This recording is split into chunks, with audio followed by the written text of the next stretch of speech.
السلام علیکم ورحمۃ اللہ وبرکاتہ۔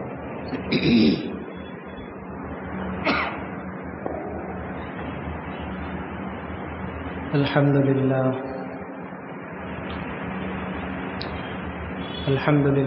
نحمده ونستعینه ونستغفره ونؤمن به ونتوکل علیہ ونعوذ باللہ من شرور انفسنا ومن سیئات اعمالنا من يهده الله فلا مضل له ومن يضلله فلا هادي له ونشهد أن لا إله إلا الله وحده لا شريك له ونشهد أن سيدنا ونبينا ومولانا محمدا عبده ورسوله صلى الله عليه وعلى آله وأصحابه وبارك وسلم تسليما كثيرا كثيرا. أما بعد فأعوذ بالله من الشيطان الرجيم. بسم الله الرحمن الرحيم.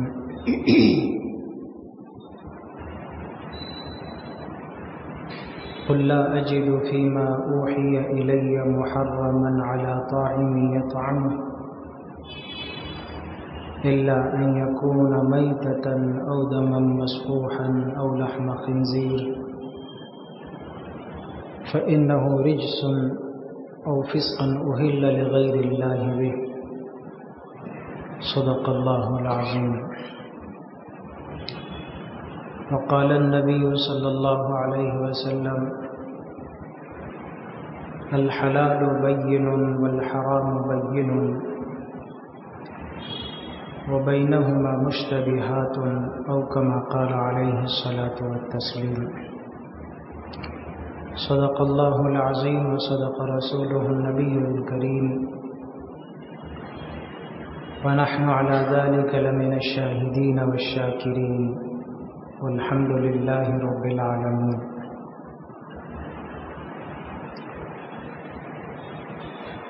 بزرگان محترم،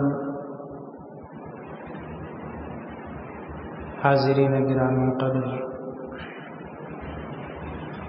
نوجوان دوستو، عزیز ساتھیو، اللہ تبارک و تعالیٰ کے اس پاکیزہ ارشاد کے سلسلے میں پیوستہ جمعہ ہمارے سامنے چند باتیں آئی تھیں. ایک مومن و مسلمان کی زندگی کی ترقی، چاہے وہ دنیاوی ترقی ہو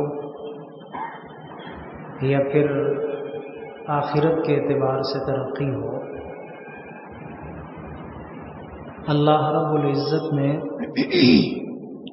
حلال اور پاکیزہ چیزوں میں اس کی بڑی تاثیر رکھی ہے. جس ایمان والے کی غذا پاک ہوگی، بلکہ اگر اس سے آگے بھی ہم جاننے کی کوشش کریں تو جس غیر ایمان والے کی بھی غذا پاک ہوگی، اس کی ذہنی سوچ اور فکر پاک رہے گی، اور جس کی غذا میں ملاوٹ ہوگی اس کے ذہن اور اس کی سوچ اور فکر میں بھی گڑبڑ ہوگی. غذا کی ایک عجیب تاثیر اللہ تعالیٰ نے زندگی میں رکھی ہے. حلال اور پاکیزہ غذائیں استعمال کی جائیں تو اس کا اثر ضرور ظاہر ہوتا ہے. ایمان کی برکت سے اللہ تعالیٰ اس کے نور میں اضافہ کرتے ہیں اور اس کی نوعیت بدل جاتی ہے، اور اس پر اللہ تعالیٰ اجر و ثواب مرتب فرماتے ہیں. یہ ساری چیزیں ایمان کی بنیاد پر. لیکن اگر کوئی بے ایمانی کی حالت میں بھی غذا صاف ستھری رکھتا ہے، پاک غذا کھاتا ہے، اس کا اثر بھی اللہ تعالیٰ دنیاوی اعتبار سے اسے بھی دکھاتے ہیں۔ وجہ اس کی یہ ہے کہ اللہ نے جتنی چیزوں کو ہمارے لیے حلال قرار دیا ہے وہ انسانی فطرت کی بنیاد پر ہے، اور جن چیزوں کو اللہ نے حرام قرار دیا اس میں کچھ نہ کچھ انسان کے لیے نقصان کی چیزیں ہوتی ہیں جو ہمیں ظاہر نہیں ہوتی، ہمیں معلوم نہیں ہوتی۔ انبیاء کرام کے ذریعے سے اللہ تعالیٰ اس کی اطلاع دیتے ہیں کہ آپ اپنی امت کے لوگوں کو یہ بتا دیں کہ ان کے لیے یہ چیز حلال ہے اور یہ چیز حرام ہے۔ بعض موقعوں پر اللہ تعالیٰ آزمائش اور امتحان کے لیے حلال اور پاکیزہ چیز کو بھی حرام قرار دیتے ہیں۔ وقتی طور پر کوئی امتحان ہوتا ہے، کوئی آزمائش ہوتی ہے، اس میں اللہ تعالیٰ ہمارے دین کا امتحان لینا چاہتے ہیں، تو بعض دفعہ پاکیزہ چیز بھی ان کے لیے حرام ہو جاتی ہے۔ جیسے اللہ تعالیٰ نے بنی اسرائیل پر دو چیزیں پاکیزہ ہونے کے باوجود حرام قرار دی تھی۔ ایک تو ان کو جانور کی وہ چربی جو زائد ہوتی ہے، ایک چربی تو ہوتی ہے جسے رواز کہتے ہیں، وہ گوشت کے ساتھ ملی ملی رہتی ہے، جیسے سرسینہ ہوتا ہے اور کوئی ایسی۔ ایک دوسری وہ چربی ہوتی ہے جو زائد ہوتی ہے، گوشت سے ملی نہیں رہتی، بالکل الگ ہوتی ہے۔ بسا اوقات ایک چھوٹے سے جانور میں کئی کلو اس طرح کی چربی نکلتی ہے، اور بڑے جانوروں میں تو بے شمار نکلتی ہے۔ اللہ رب العزت نے بنی اسرائیل پر امتحان اور آزمائش کے لیے جانوروں کی اس چربی کو حرام قرار دیا ہے کہ وہ اس کو استعمال نہیں کر سکتے۔ امتحان تھا ان کا، اس میں آزمائش تھی، اللہ کے اس حکم کو وہ پورا کرتے ہیں یا نہیں کرتے۔ اسی طرح اللہ تعالیٰ نے بنی اسرائیل پر ایک اور پاکیزہ اور حلال اور طیب چیز، جس کو خود قرآن مجید میں اللہ تعالیٰ نے لحمن طریہ قرار دیا، بہت پاکیزہ غذا ہے، بہت پاکیزہ چیز ہے، عمدہ چیز ہے۔ رسول اللہ صلی اللہ علیہ وسلم نے حدیثوں میں اس کی حلت کا ذکر فرمایا۔ سمندری مخلوق میں مچھلی ہے، لیکن اللہ تعالیٰ نے بنی اسرائیل کی آزمائش اور امتحان کے لیے ہفتے کے دن مچھلی کے شکار کو حرام قرار دیا۔ باقی 6 دن وہ کر سکتے ہیں، لیکن ہفتے کے دن ان کو مچھلی کا شکار کرنا منع تھا۔ یہ آزمائش اور امتحان کے طور پر تھا۔ تو بسا اوقات اللہ تعالیٰ کچھ پاکیزہ اور حلال چیز کو بھی، جو اصلاً حرام تو نہیں ہے لیکن امتحان اور آزمائش کے طور پر اللہ تعالیٰ اسے حرام قرار دیتے ہیں۔ ایک مومن و مسلمان کی یہ ذمہ داری ہے کہ وہ شریعت اسلامیہ کی طرف سے جتنی چیزیں حرام کی جائیں ان سے احتیاط کرے اور ان سے بچنے کی پوری کوشش کرے، ورنہ پھر حرام کی وجہ سے جو نقصانات ہونے ہیں وہ ضرور ظاہر ہوں گے۔ جیسے حلال میں اس کا اثر دکھتا ہے، ایسے ہی اللہ تعالیٰ حرام میں اس کا اثر دکھاتے ہیں۔ گزشتہ میں نے ذکر کیا تھا کہ ایک لقمہ حرام کسی اللہ والے کے پیٹ میں چلا جائے، ان کو اس کی تکلیف محسوس ہوتی تھی۔ یہاں تک ذکر کرتے کہ ایک وقت کوئی لقمہ حرام کا ان کے معدے میں چلا جائے، ان کے پیٹ میں چلا جائے، روحانی کیفیت پر اتنا برا اثر پڑتا تھا، ان کو اپنے آپ میں یوں محسوس ہوتا تھا کہ کسی عورت سے زنا اور بدکاری کر لیں۔ اندازہ کریں کہ جس کی غذا اتنی ملی ہوئی ہو، ناپاک غذا ہو، حرام غذا ہو، تو پھر اس کے خیالات کا اور اس کی سوچ اور فکر کا کیا انداز ہوگا؟ یہود آج بھی یہودی لوگ اپنی جو ملٹری بناتے ہیں، ان کا جو اپنا فوجی دستہ ہے، اس فوجی دستے میں عموماً حرامی بچے ہوتے ہیں، اور امریکہ میں ایسے بچوں کی کوئی کمی نہیں ہے جن کے ماں اور باپ کے رشتے کا کوئی پتہ نہیں ہوتا۔ بہت عجیب صورتحال ہے۔ اسلامی فطرت سے جب ہم ہٹیں گے تو انسان اپنی حقیقت کو کھو کر جانوروں سے بدتر زندگی گزارے گا، یہ ایک حقیقت ہے۔ اسلام نے جن خوبیوں کو، دیکھیے رشتوں میں بھی اللہ تعالیٰ نے ہمارے لیے کچھ حلال رکھے، کچھ حرام رکھے، اس میں تمیز ہے اس میں کہ کس کے ساتھ نکاح کیا جا سکتا ہے، کس کے ساتھ نہیں کیا جا سکتا۔ جن عورتوں کے ساتھ نکاح کو حرام قرار دیا گیا وہ مختصر ہے، محدود ہے۔ خونی رشتے ہیں، دودھ کے رشتے ہیں، سسرالی رشتے ہیں۔ یہ تین بنیادی اصولی چیزیں سامنے آتی ہیں۔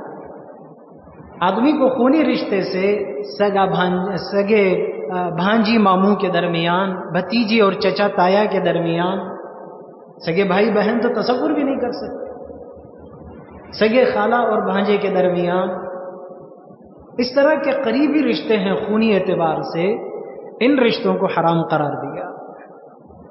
اور ایک دوسرا ہے دودھ کی بنیاد پر، خونی رشتہ تو نہیں، ان کے ماں باپ کوئی اور ہیں اور بچے کو بچپن میں دودھ پلانے والے وہ بالکل کوئی اور ہے، ان کے خاندان ان کے خاندان سے کوئی تعلق اور علاقہ ہی نہیں ہے، لیکن اس کے باوجود چونکہ دودھ کا رشتہ جڑ گیا، وہ بھی 2 سال کی مدت کے اندر بچے کی عمر 2 سال کے اندر رہنا چاہیے۔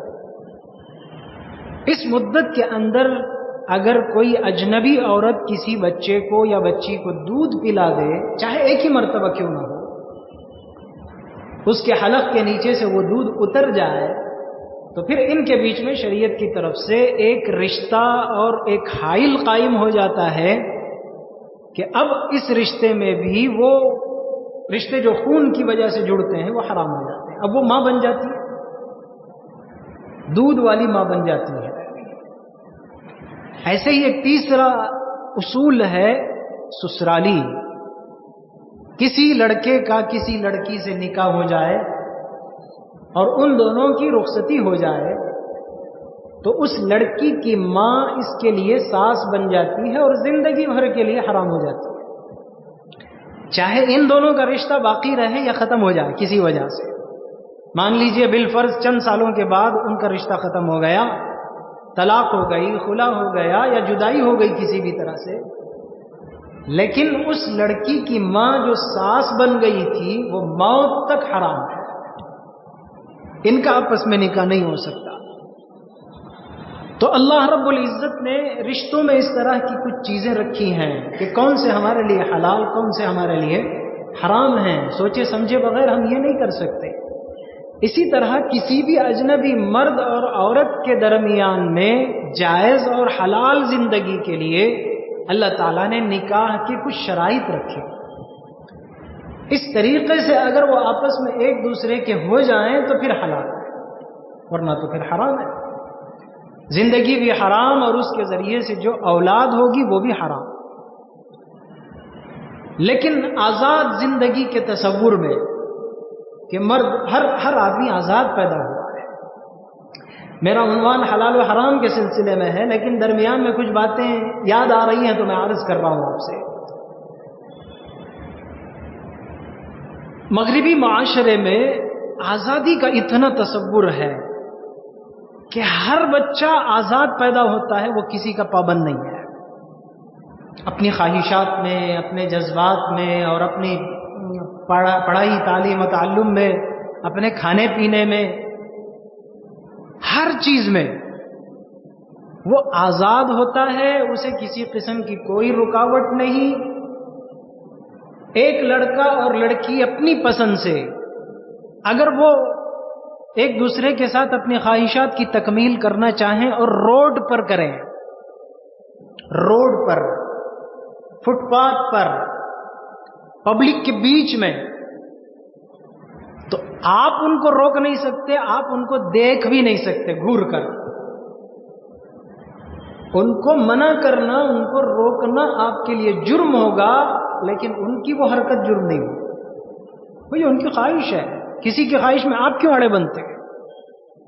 میں نے آسٹریلیا کا ایک واقعہ سنایا تھا بہت پہلے، آپ ذہن میں ہوگا، نہ ہو تو پھر دہرانے کی ضرورت نہیں. ایسی چیزیں بار بار نہیں دہرائی جا سکتی.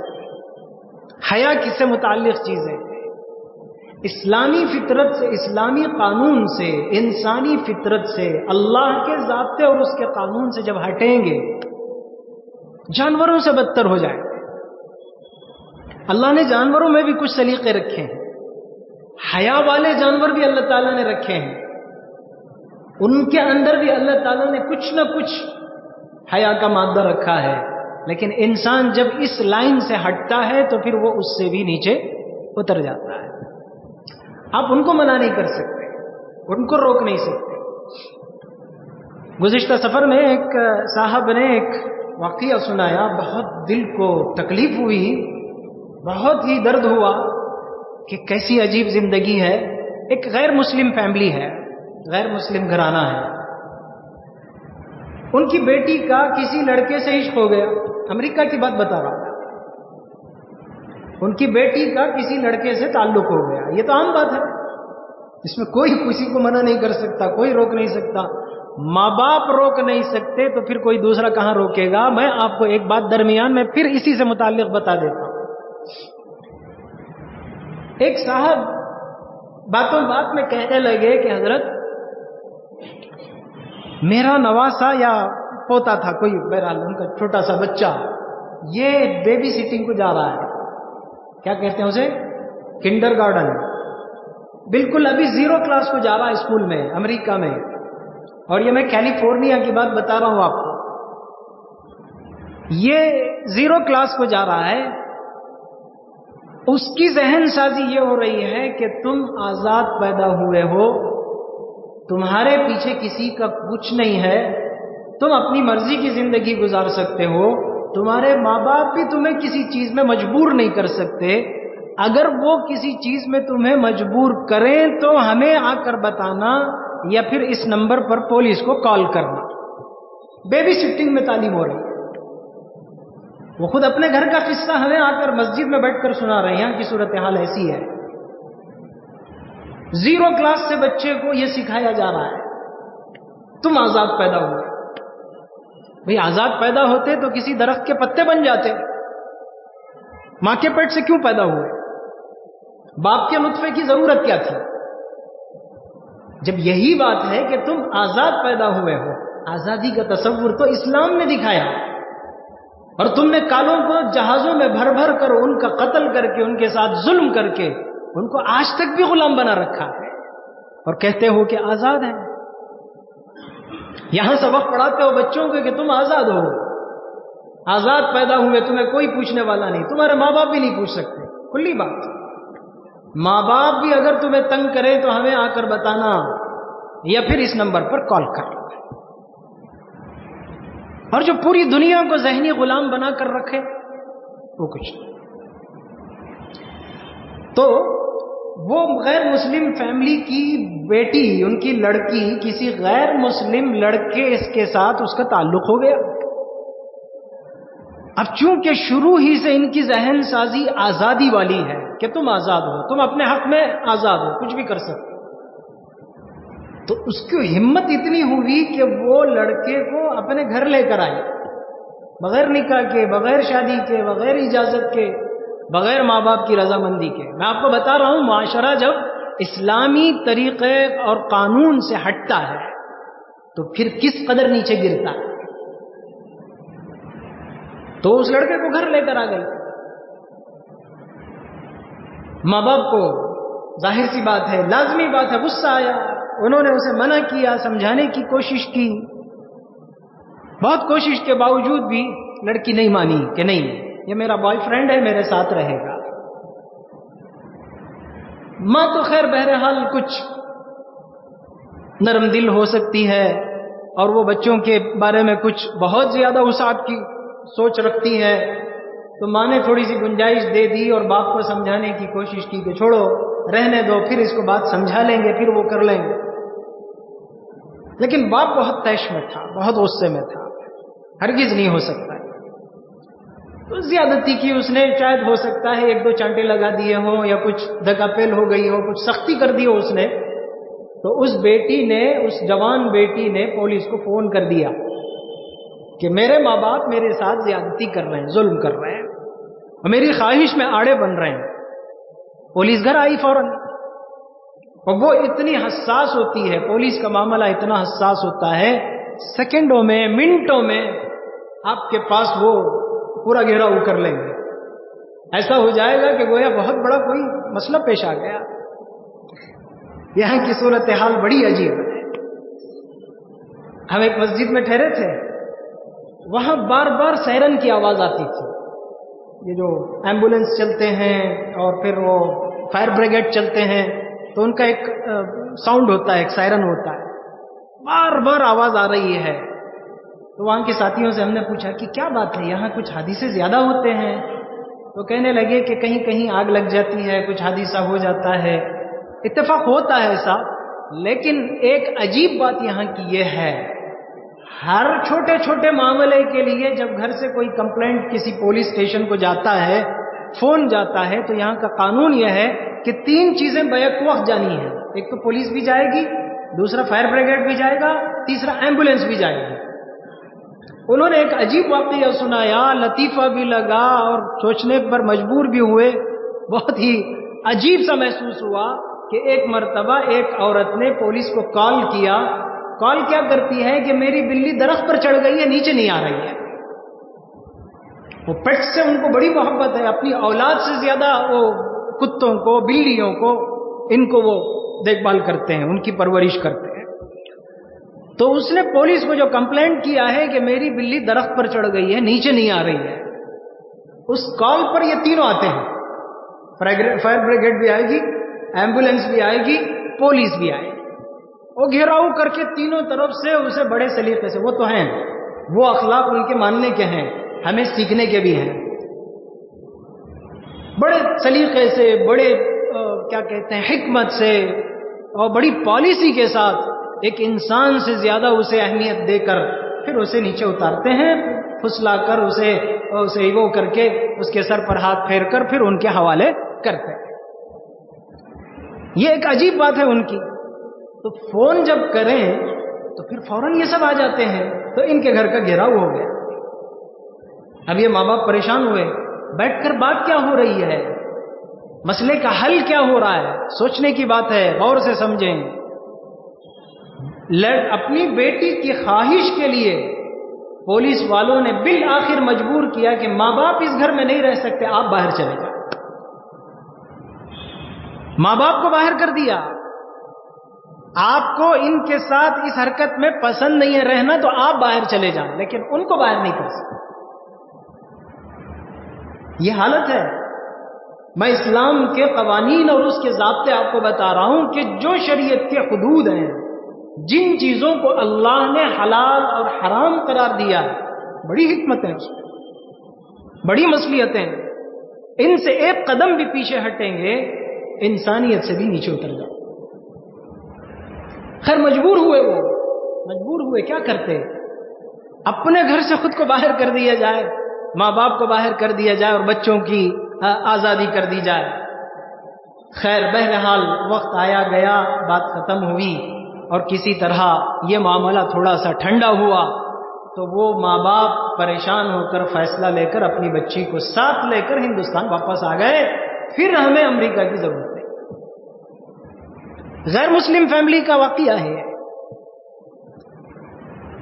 میں کیوں سنانے لگا آپ کو کہ اسلام میں کچھ حدود ہیں. اس میں ان حدود کے لحاظ میں اللہ تعالیٰ نے روحانی اثرات بھی رکھے ہیں.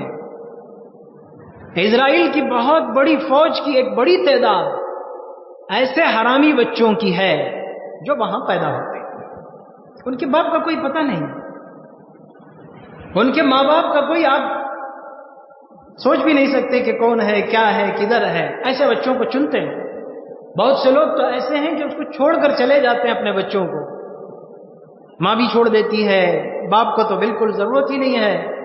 ایسے پڑے ہوئے بچوں کو وہ اٹھاتے ہیں، ان کی پرورش کرتے ہیں، ان کی مکمل دیکھ بھال کرتے ہیں، اور ان کو ذہنی طور پر اتنا ظالم بناتے ہیں، جسمانی طور پر اتنا مضبوط اور قوی بناتے ہیں، جو آپ دیکھ رہے ہیں سوشل میڈیا پر، جو آپ دیکھ رہے ہیں، یہ وہی ہوتا ہے۔ ان کو کسی سے لینا دینا کیا ہے؟ کسی سے رحم و کرم کیا ہے؟ ان کے نہ ماں باپ ہیں، نہ ان کے بھائی بہن ہیں، نہ ان کی اپنی بیوی بچے اور اولاد ہیں۔ کس پر رحم کریں گے یہ؟ کیا تصور ہوگا ان کا؟ کچھ نہیں، آگے پیچھے کچھ نہیں۔ ان کو ایسا بنایا جاتا ہے کہ ان کے سامنے جو دیا جائے بس اس کے ساتھ انتہائی ظلم اور کچھ نہیں۔ ایسا کھانا، ایسا پینا، ایسا رہنا، ان کی تمام خواہشات کا انتظام حرام طریقے سے کریں گے، اور ان کی پرورش اس میں ہوگی۔ میں حرام کی مثال دے رہا ہوں آپ کو، میں ان کی ملٹری کی حقیقت بتانے کے لیے نہیں بیٹھا ہوں، میں حرام کی مثال دے رہا ہوں۔ یہ ایسے تیار ہوتے ہیں اور اس کے اثرات ضرور ظاہر ہوتے ہیں۔ جب پاکیزہ غذا کے اچھے اثرات ہوتے ہیں تو گندی غذا کے برے اثرات بھی لازمی چیز ہے، ہونا ہی ہونا۔ تو اللہ تعالیٰ نے بہت ساری چیزوں میں ہمارے لیے حدود رکھے ہیں کہ یہ چیزیں حلال ہیں، یہ چیزیں حرام ہیں۔ رشتوں میں تو کسی قدر الحمدللہ اللہ کا بہت بڑا احسان، اس کا شکر ہے، ہمارے ہندوستان کے مسلمان معاشرے میں اس کی کافی حد تک تمیز ہے۔ ایسا نہیں کرتے، حرام رشتوں میں نکاح نہیں کرتے، یہ تو مانتے ہیں، لیکن نکاح کے بغیر رشتے کر لینا، مذہب کی تمیز کے بغیر رشتے کر لینا، یہ مسلمانوں میں ہے، یہ مسلمانوں میں ہے۔ لڑکا مسلمان ہے، لڑکی غیر مسلم ہے، لڑکی مسلمان ہے، لڑکا غیر مسلم ہے۔ عقیدوں کے اعتبار سے ایک بہت بڑا فرق آ جاتا ہے مسلمانوں کی بعض چیزوں میں۔ ہمارے پاس بنیادی چیز ہے عقیدے میں اللہ کی وحدانیت، حضرت محمد الرسول اللہ صلی اللہ علیہ وسلم کی ختم نبوت، صرف نبوت نہیں، حضرت محمد الرسول اللہ صلی اللہ علیہ وسلم کی ختم نبوت۔ آپ کو خاتم النبیین ماننا، صرف نبی ماننا نہیں ہے، صرف آپ اللہ کے رسول ہیں اتنا ماننا نہیں ہے، آپ آخری رسول اور آخری نبی ہیں۔ آپ کے بعد کسی درجے میں، کسی خیال میں، کسی تصور میں، کسی شکل میں کوئی نبی ہرگز نہیں آ سکتا۔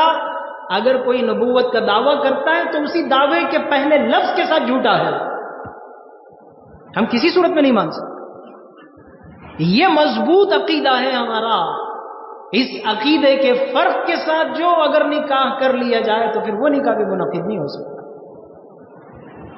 جو نبی پاک صلی اللہ علیہ وسلم کو قادیانی لوگ ہیں، یہ کھلے طور پر اپنے لیے ایک اور نبی کو مانتے ہیں، ختم نبوت کے قائل نہیں ہیں۔ قادیانیوں کے ذیلی بہت سے اور ان کی نسلیں ہیں، ان کی شاخیں ہیں، نہیں ہو سکتا۔ اللہ تعالیٰ نے یہ حدود ہمارے لیے عمل کے لیے متعین فرمایا۔ میں نے گزشتہ ذکر کیا تھا کھانے کی بعض چیزوں کی حلت و حرمت پر میں نے بتایا، لیکن زندگی میں برتنے کی بھی کچھ چیزیں ہیں، اور بھی بہت ساری حلال و حرام کی تمیز کی چیزیں ہیں۔ ان کے ساتھ ایک ایمان والے کو زندگی گزارنا پڑتا ہے، زمانے میں گھل مل کر، زمانے کی چیزوں کو دیکھتے دیکھتے مسلمان بہت ساری چیزوں میں حلت و حرمت کے فرق میں نرم اور متساہل ہوتے جا رہے ہیں۔ دین کو خطرہ ہے اس میں، ایمان کو خطرہ ہے اس میں۔ جب ہم حلال و حرام کی تمیز کھانے میں چھوڑنے لگیں، اس کا اثر ظاہر ہوگا، جیسے میں نے تفصیل بتائی، اس اثر کا پھر مزید اوپر کا نقصان یہ ہوگا، انسان اپنی دینی زندگی میں کمزور ہوتا چلا جائے گا، تخفیف پیدا ہو جائے گی اس کے اندر۔ کوئی بات نہیں، کبھی کر لیں تو کوئی بات نہیں، کبھی کبھار کی کوئی بات نہیں، تھوڑا چل جاتا ہے کوئی بات نہیں، اسلام اتنا بھی تنگ نہیں ہے، یہ خود فیصلہ کریں گے۔ اسلام اتنا بھی تنگ مذہب نہیں ہے. وہ ہمارے بیانات سن سن کر یہ سیکھ گئے ہیں کہ اسلام بہت کشادہ مذہب ہے. واقعی یہ ہم نے بیان کیا آپ کے سامنے، لیکن آپ نے اس کا فائدہ اٹھانے کی کوشش کی. اسلام اتنا تنگ نہیں ہے، تو اس کا مطلب کیجول ڈرنک لے سکتے ہیں، کبھی کبھار پارٹیوں میں چل جاتا ہے. دوست کی برتھ ڈے کی پارٹی ہے، کبھی ایک بار ایک سپ چل جاتا ہے. اسے کیا کہتے ہیں؟ ایک چس. دم تو ہمارا ہے، تمہارا کیا ہے وہ بولو. ایک سگریٹ کا ایک یہ لینے کو کیا کہتے ہیں آپ؟ کش کہتے ہیں. پف، ایک پف چل جائے گا. یہ تخفیف جو آئے گی مسلک میں، مذہب میں اور حلال و حرام کی تمیز میں، یہ وہاں کے اثرات ہیں. ایسا نہیں کہ اچانک آئے گا، اچانک نہیں آئے گا. گوشت والے مجھے معاف فرمائیں، ایک بات یاد آ رہی ہے، عرض کر رہا ہوں. بار بار گوشت والوں کو ذکر کرنے کی وجہ سے برا نہ سمجھیں تو سمجھ لیں. کیا کریں؟ جو کرتے ہیں کرتے ہیں، جو بولنا ہے بولنا ہے. آپ سمجھ کر عمل کر لیں گے، آپ کی زندگی بھی اچھی ہوگی، مجھے بھی ثواب ملے گا. نہیں، آپ حرام کا جواب دیں گے، مجھے ثواب مل جائے گا انشاءاللہ. بولیں گے. بلا جھجک مسلمان قصاب وہ کپورے بیچتے ہیں، اکٹھا کر کے رکھتے ہیں، جمع کر کے بھائی جب ہمارا مسلخ تولا جائے تو آپ کہتے ہیں یہ حرام ہے، یہ کہیں کو کٹ ڈالے. مسلخ جب تولا جائے تو آپ نے ملا کر تولا، اور جب کترنے کی بات آئی تو آپ نے اس کو حرام کہہ کر جدا کر دیا. جدا کر کے پھینک دیتے، کسی جانور کو ڈال دیتے، حالانکہ اس کی بھی ضرورت نہیں تھی. جان بوجھ کر حرام چیز. حضرت مفتی شفیع صاحب رحمۃ اللہ علیہ بہت باریک بات ہے، آپ سمجھنے کی کوشش کریں. جان بوجھ کر مردار کو، حرام چیز کو، جو جانور جو پرندہ ہمارے گھر میں مر گیا اسے کسی درندے کو بھی جان بوجھ کر عملاً کھلانا درست نہیں ہے. سوچیں، ایک انسان اپنے پیٹ میں جو کھاتا ہے اس کی کتنی نزاکت ہوگی. مان لیجئے ہمارے گھر میں ایک مرغی مر گئی، اس مرغی کو کسی کتے اور بلی کو، ہمارے گھر کے پالے ہوئے ہوں یا باہر کے درندے ہوں، آزاد جانور ہوں، اسٹریٹ ڈاگ ہوں، عملاً کھلانا بھی درست نہیں ہے. آپ لے جا کر ٹٹی میں پھینک دیے، کچرے کی جگہ میں اس کو ڈال دیے، وہ کتے آ کر خود کھا گئے تو الگ بات، لیکن آپ اپنے ہاتھ سے عملاً اسے کسی کتے کو بھی کھلانا درست نہیں ہے. حضرت مفتی شفیع صاحب رحمۃ اللہ علیہ نے معارف القرآن میں لکھا ہے، آپ دیکھ لیں. میں اشرف المخلوقات کی بات کر رہا ہوں، میں ایمان والے کی بات کر رہا ہوں، میں حضرت محمد الرسول اللہ صلی اللہ علیہ وسلم کے امتی کی بات کر رہا ہوں، میں ایک نمازی، ایک روزہ دار، ایک دیندار کی بات کر رہا ہوں. سوچیں کتنی تخفیف مسلمانوں میں حرام کے سلسلے میں آ گئی ہے. بازار ہے، کاروبار ہے، چل جاتا ہے، کوئی بات نہیں. دھوکہ بازی ہمارے کاروبار کا ایک حصہ بن چکی ہے. سود مسلمانوں کا ایک بڑا کاروبار بن چکا. اللہ معاف فرمائے. پھر جنگ کہاں سے جیتیں گے؟ جس جنگ میں ہم نے اللہ کے مقابلے میں اعلان کر دیا ہے، کہاں سے جیتیں گے؟ یہ حرام چیزیں ہماری زندگی میں اس طرح آتی جا رہی ہیں. تو میں گوشت کی بات کر رہا تھا، یہ کپورے باقاعدہ جمع کرتے ہیں، کر کے مسلمان کو بھی بیچتے ہیں، ہندو کو بھی بیچتے ہیں. اللہ تعالیٰ نے قرآن میں جانوروں کا ذکر کیا، احادیث میں ان جانوروں کے، حلال جانوروں کے حرام چیزیں، احادیث میں اس کی تفصیلات آئی، لیکن ہم اس کی تمیز کرنے کے لیے تیار نہیں ہیں. اللہ رب العزت نے یہ کچھ بنیادی اصول، یہ چیزیں ہمارے سامنے رکھی ہیں. زندگی گزارنے میں، نکاح اور شادی بیاہ میں حلال و حرام کی تمیز ہونا چاہیے. کھانے اور پینے میں خصوصیت کے ساتھ حلال و حرام کی تمیز ہونا چاہیے. میں بار بار کھانے پینے کی چیزوں کا ذکر اس لیے کر رہا ہوں، زمانہ اس وقت حرام کی طرف تیزی سے بڑھ رہا ہے، اور خاص طور پر مسلمان کے لیے ایک بہت بڑا چیلنج ہے. اور ہماری غذا کی پاکی اور ناپاکی کے اثرات اگلی زندگی کے حلال اور حرام پر پڑتے ہیں. اس سے گروتھ ہوتا ہے، اس سے یہ چیز بڑھتی ہے، اہمیت بھی اسی سے آتی ہے، تخفیف اور ہلکا پن بھی اسی سے پیدا ہوتا ہے. غذا اچھی رہے گی، انسان ہر چیز میں حلال اور حرام کو سوچ سوچ کر کام کرنے پر اللہ تعالیٰ کی طرف سے ایک نور کو حاصل کر لے گا. اس سے وہ بچنے کی کوشش کرے گا، نہیں بھائی یہ چیز ٹھیک نہیں، نہیں بھائی یہ چیز صحیح ہے، نہیں یہ کرنے کا ہے، یہ نہ کرنے کا ہے. اللہ تعالیٰ یہاں سے اس کے اثرات پیدا کرتے ہیں. اس لیے گزشتہ میں نے جس آیت پر گفتگو کی تھی، یا ایھا الرسل کلوا من الطیبات واعملوا صالحا، عمل کا پورا دار و مدار گویا اس پر دکھایا جا رہا ہے. اچھا کھاؤ، پاکیزہ غذا کھاؤ، تم اچھے عمل کرو گے. عمل کا پورا تعلق جو ہے وہ غذا سے دکھایا گیا قرآن میں. وہ بھی کس سے خطاب؟ رسولوں سے، پیغمبروں سے. ان سے کہا جا رہا ہے کہ پاکیزہ غذا کھاؤ، اچھا عمل کر سکو گے. تو ہماری پوری زندگی کے حلال و حرام کا کنٹرول گویا ہماری غذا کے کنٹرول پر موقوف ہے. یہ اگر اچھی ہے تو پھر انشاءاللہ پوری زندگی میں حلال و حرام کی تمیز اللہ تبارک و تعالیٰ خود بخود عطا فرمائیں گے. قرآن مجید کی ایک آیت پر اپنی بات کو مکمل کر دوں، قُلْ لَا يَسْتَوِي الْخَبِيثُ وَالطَّيِّبُ وَلَوْ أَعْجَبَكَ كَثْرَةُ الْخَبِيثِ. دیکھو نبی سے خطاب کر کے اللہ تعالیٰ حکم فرما رہے ہیں، ان لوگوں کو بتا دو. میں یہ اس لیے عرض کر رہا ہوں کہ مسلمان یہ بھی سوچنے لگے ہیں بھئی زمانہ بہت پھیل چکا ہے، اس کے معاملات بہت پھیل چکے ہیں، اس میں کہاں اتنی باریکی سے ہم نزاکت کریں گے، وہ کریں گے، یہ کریں گے. میرے ہاتھ میں جتنا ہے میں کوشش کروں گا، میرے اختیار سے باہر کی چیز ہے اللہ بہتر جانتا ہے. میں اللہ سے توبہ کروں گا، اللہ سے معافی مانگوں گا، پروردگار میں نے اس حد تک کوشش کر ڈالی کہ میں پاکیزہ اور حلال کھاؤں. اگر اس میں پھر بھی کچھ مجھ سے کمی بیشی ہو گئی ہو، آپ غفور ہیں، آپ رحیم ہیں، مجھے معاف کر دیجئے. لیکن کوشش کے بغیر اگر ہم سوچیں تو پھر غلط ہے.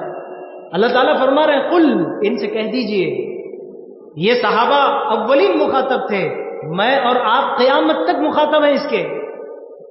ان سے کہہ دیجئے لا یستوی الخبیث والطیب، خبیث اور طیب کبھی برابر نہیں ہو سکتے. خبیث سے کیا مراد ہے؟ مفسرین تفصیل کے ساتھ لکھتے ہیں خبیث میں حرام چیزیں، گندی چیزیں اور اسی طرح گناہ کی چیزیں، یہ سب خبیث میں داخل ہیں.